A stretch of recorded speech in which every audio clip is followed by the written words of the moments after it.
Hello, my friends. Katie Day with the Moving to Texas team. We are here live in Dallas, Texas at the Tom Ferry Summit. I am excited for another episode of the Real Advice podcast, live and in person with the, high five, right. the Melvin Yates. What's going on, man? I'm good. So you are in Maryland, Yep. right? Maryland, DC, and Virginia. Yep. Okay, the DMV, if you guys aren't already aware. So for those that may not know you, how did you get into real estate? I actually got into real estate when I was in high school, senior in high school. Okay. There was a broker across the street and said, hey, you should get your license. Look like an aspiring young person. And Look like an outstanding yeah, I know you look young like a citizen. Yeah, Okay. like realtors. And so I went to class, got my license right before high school graduation. Damn, that's like young. And like, so that's like, has this been, as I stutter, has this been like your only career? No. Okay. So then I did it for a few years. Yeah. Fizzled out. But you were like young. I went to college. I Yeah. was trying to do real estate part-time in college. Had another business and then got back full-time in 2006 in Okay. real estate. Man, must have been gangbusters for a little bit. Yeah. No, it was the perfect time. Yeah. Cool. And then so from 06 to now, real estate. Yep, just real estate. Okay. 06 to 09 was really more on the investing side. Okay. Market Makes crash. Makes sense. So you know what? Go traditional back Yeah. again. And then since then, just traditional.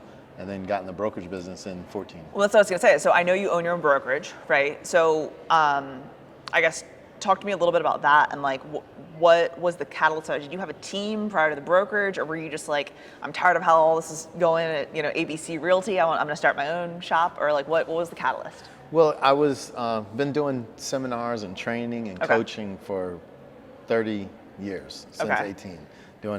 Doing conferences back then. Yeah. I know. And so then, doing real estate as just as a solo agent, Yeah. I said, well, there has to be more because I have too much knowledge that I'm not able to execute on everything myself. Yeah. I said, but if I could teach, Jimmy this tactic and Susie this thing, that I can kind of multiply myself. And so I said, you know what? Start a brokerage. Just like Why that. not? Yep. Yeah. That's cool. So what does the brokerage look like now as far as like agents and Okay. you're in 3 states, right? Yep, we're licensed in DC, Maryland, Virginia. I started the brokerage in January of 2015. Okay. It was just me. Yeah. And an admin. Yeah. Like, You're like, well, we've got a brokerage. Like, Yep. now what? Exit Realty franchise. Yeah. Then, so I was a franchisee. Then we, for 10 months just worked and then said, okay, now we're ready to, putting our systems in place. Yeah. So we're ready to start recruiting and hiring Yeah. agents. And within about 24 months to 30 months, we had 150 agents. Holy shit. That's Yeah. great. Yeah, That's awesome. yeah, no. That's congratulations. Yeah. Thank you. That's quite I think the one takeaway I have from that, or one of the many takeaways I have from that, is the before hiring agents and just going out and like growing and scaling. You're like, all right, we've got to get the systems in place and the technology in place and like have the foundation. Yeah. And I think too many people, whether it's starting a team or starting a brokerage, are like, just like, all right, let's do it, right? Yeah, we'll just and do like it. then they have all of these people and you're like, you have no meetings, you have no structure, and you're like, let me figure out how we're gonna do this. So it's a great job there in like having the foundation. Yeah, it took some restraint because that's not my personality. Yeah. I'm more of I'm a high D, so I'm just more do it. Big picture. Yep, let's get just it done. vision. Yeah. We'll get it done.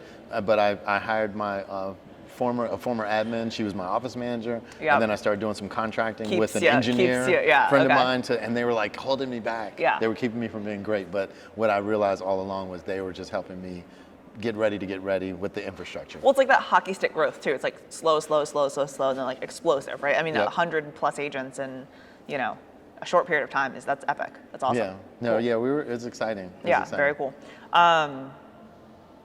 So what, I guess, was your thought in like having a team at a brokerage, right? Or having your own brokerage? Because like that was something for me, like as we were starting to be like, okay, we're going to grow our team bigger than what we have it today, 4 agents, 5 agents, but we want to double, triple agent count. Like, do we open a brokerage and take on the risk and responsibility, or do we just stay at ABC Realty and, let them have Handle the E&O and right. the name on the lawsuit and all that kind of stuff? Like, what was kind of your differentiator for the two?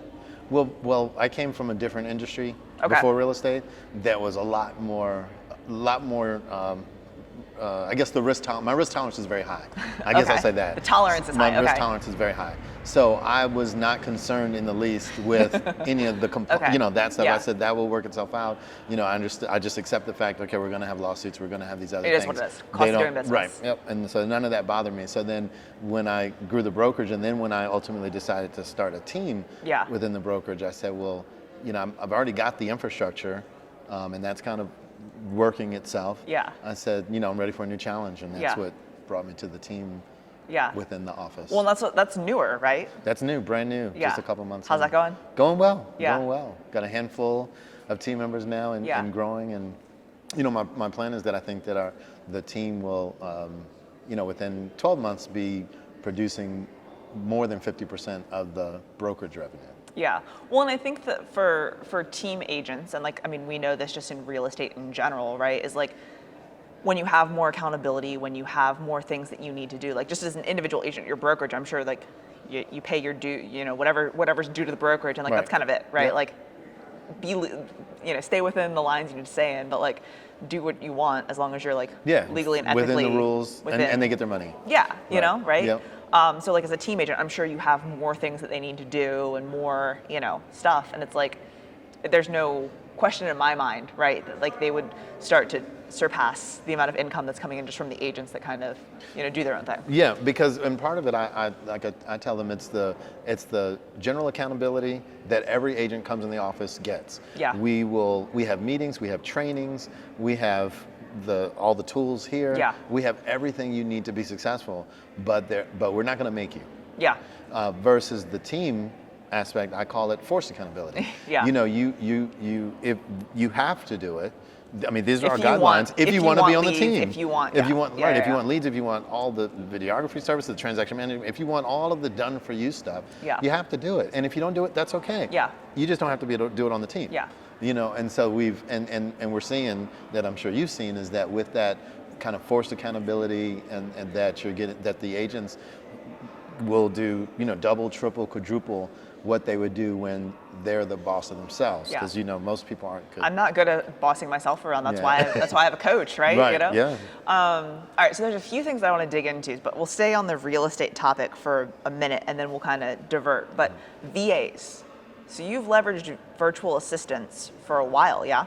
Yeah, we use VAs. We started with, in my former business, I had VAs, and that was in '99. Yeah. We had telemarketers Okay. in India back then in Okay. '99. Yeah. I would actually physically mail the leads because I didn't have How a way long to. did it take for those leads to come from? Weeks. It took weeks. And at that point, like, are they even leads anymore? No, they were. I was in a different moving and storage business, and we actually had a real estate connect. So we were getting the new listings, and he would bring over the printouts, Yeah. and I would ship them. And so that was my first experience with VAs, and it worked well. And then that took me to. And then now with technology, Now like, with technology, that was email was kind of sketchy. Yeah. Large PDF files, Yeah. Trying to figure out how to even get them. One from name paper at a time, Yeah. And so and then that brought us to today. So I was not new to VAs, but Yeah. new to VAs in this industry. So I think when I think about VAs, I think about like the commonly asked questions. So like, how do you find them? How do you train them? Like, walk me through like, if today I was like, okay, I want to start hiring a VA. Like, I think I want to utilize VAs. Like, what would you ask me, or what would you tell me? What advice would you give me? What I would say, in general with VAs, you have to have your infrastructure first. Okay. And I know that's easy to say, but Yeah. So for starters, getting a VA, your first VA, they're just going to be your everything person. Okay. And but eventually, once I'll just say the VAs are.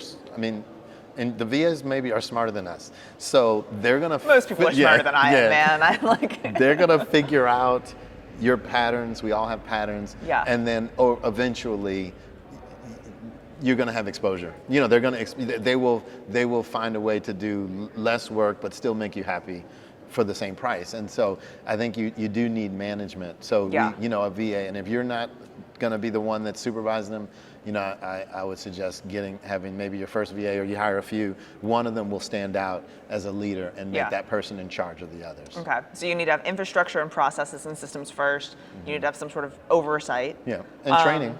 Okay, and then training, right? Because I think that's a lot of times when people hire an admin, whether it's like live and in person, you hire me to work for you, and I'm here, right? Or overseas, or in another city or state or whatever. Like, if you don't train me well, like then can you really get mad if I don't know how to do the job, right? And that's what I feel We like do. so many people do. Like Right. it's just like hey, I flipped you a YouTube video and then I'm like pissed that you don't know how to do a transaction, and then like Right. I never actually showed you how to do it, right? So yeah, I mean I think training is a huge piece of that as well.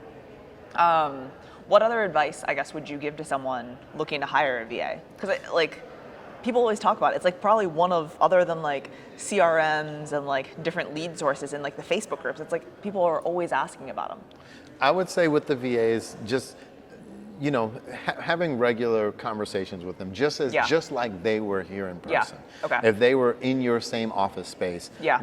or even in your same desk at the other end of the desk, having that exchange with them, and that's going to help them the same way you would train an on-site staff person. Don't just think that they're going to know what to do. Yeah.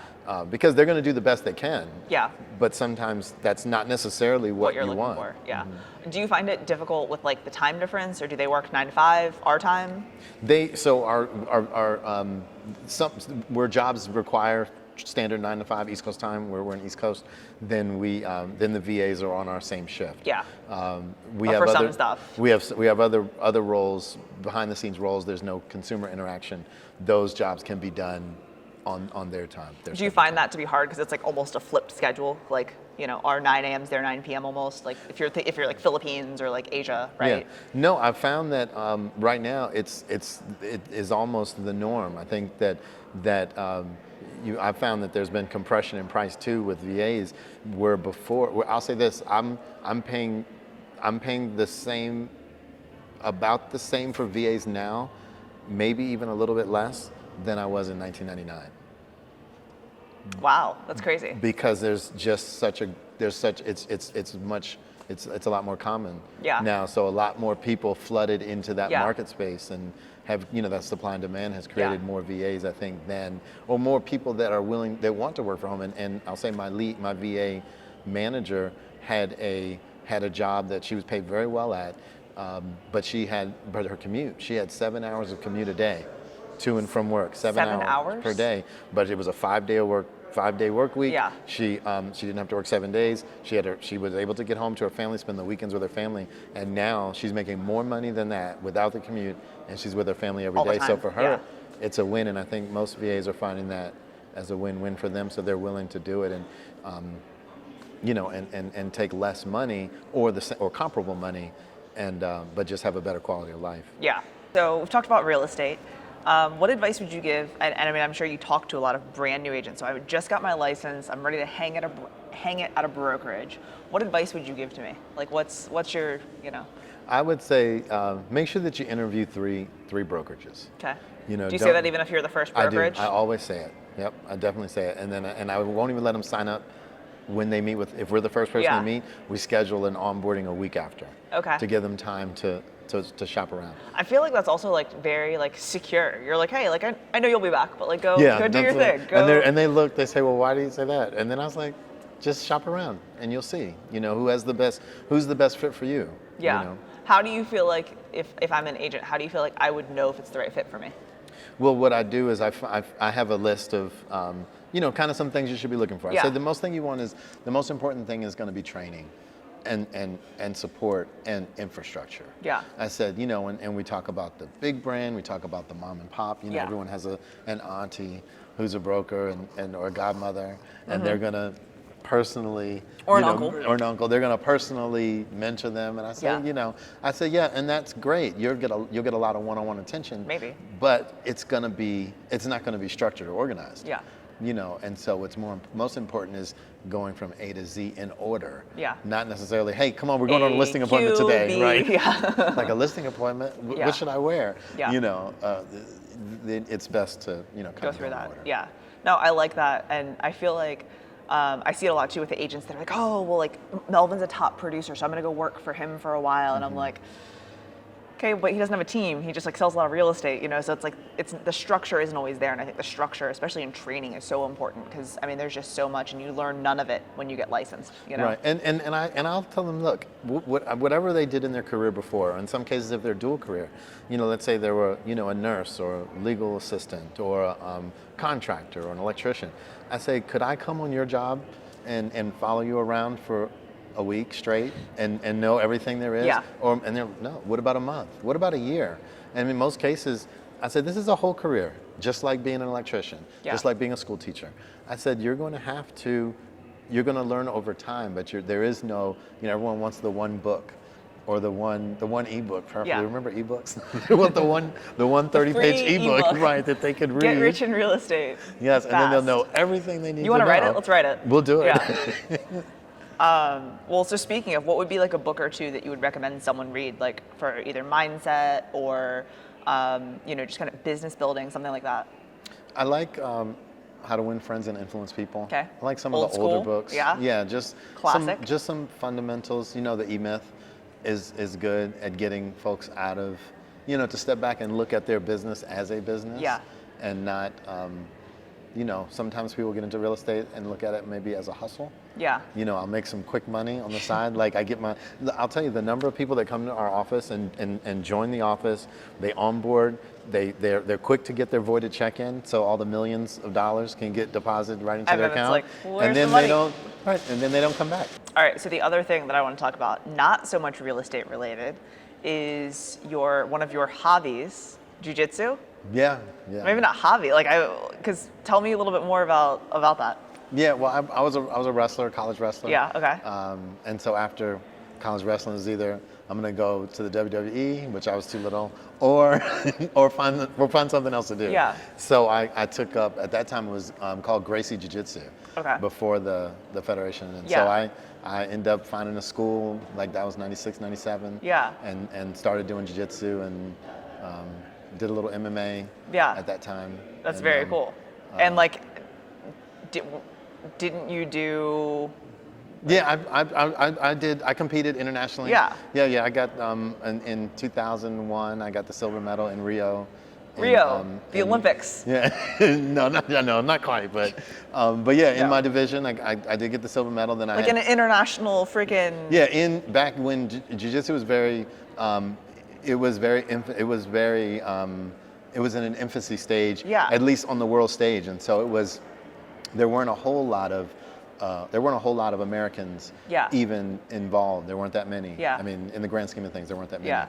And so we went down there. Our team went down there, and a couple of us got silver medals that year. A future U.S. Olympian who did judo in the Olympics was my college wrestling teammate. Oh, okay. And then one-on-one, who would win? You or him? Him still for sure. Okay. Yeah. There's something about being a real Olympian that I don't know. Yeah. Just that, Michael Phelps training. Yeah, you're just like, that. I was there for Michael 4 days Phelps, a week, right. but 5 days a week, Right. not Michael so much. Phelps will beat me in jiu-jitsu. Oh my God. On that Olympic level of training. I mean, just from the wingspan, you just right. Just get down, hello, right, just grab you. No, that's unreal. And so, do you still do it now? I feel like I'd seen something on your social. Yeah, so I took some significant time off. Had I was like a couple kids, then a couple more. Came back. And then I got back, trying to more consistently, probably in 2017, 2018. Okay. And I went back and I got in the Masters division, which is the old man division, old person's division. But I got the silver medal again, tore my ACL in the process. Oh, geez. In the semis, finished the match and wrestled still in the finals and lost. But got the silver and then came back. And so now I'm training back again. My kids do it. My youngest two do it. That's awesome. All my kids did it, but my youngest two are actually Still serious active. about it. Yeah. No, that's cool. And I think that martial arts, jiu-jitsu, all of that, I think is really good for balance and body movement and placement, and proprioception, right? All of that type of stuff. And obviously self-defense too. But I think it's cool when kids get into it, and obviously if some of them are still doing it, that's awesome. Yeah, and I'll say too, mindset. Any of the individual sports, swimming, track and field, wrestling, tennis. And there are other individual sports, jiu-jitsu. But they darts. Darts. Archery, all of that. They have bowling. They have competitive basket weaving. There's no one you can blame. When you go, when a person goes to a swim meet, the results are going to be based on their efforts. Yeah. You can sometimes get outskilled, but you can work on that. Yeah. You were outskilled that day. You can go back and work on your skills. Yeah. If you're out conditioned, you get tired, I mean, whose fault is that? You Yeah. can't say no one didn't pass me the ball, or they missed the shot at the last minute. They should have made it. Yeah. It was an easy layup. It's on you. Like it's all on you. Yeah. So I think that translates directly to business. I think about that a lot too, like, and I mean, I'm sure you do as well with like team members and adding team members like to the team specifically, is that like if they have that like sports background or team background or stuff like that, I always find that that's a good like segue into being on a real estate team. Yeah, you know? no, I The think so too. competitiveness and Yeah.